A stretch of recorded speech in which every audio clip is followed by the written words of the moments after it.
భారత వాణిజ్య నౌకలపై అమెరికా జరిపిన కాల్పులను ఇరాన్ ఖండించింది.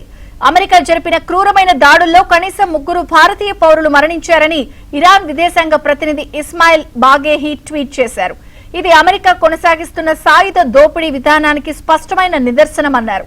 మృతులైన భారతీయ నావికుల కుటుంబాలకు, స్నేహితులకు ఆయన ప్రగాఢ సానుభూతిని ప్రకటించారు. ప్రపంచ శాంతి, భద్రతకు ముప్పు కలిగిస్తూ నౌకాయాన స్వేచ్ఛకు ప్రమాదం కలిగిస్తున్న అమెరికాను జవాబుదారీగా నిలబెట్టాలని ప్రపంచ దేశాలకు ఆయన విజ్ఞప్తి చేశారు.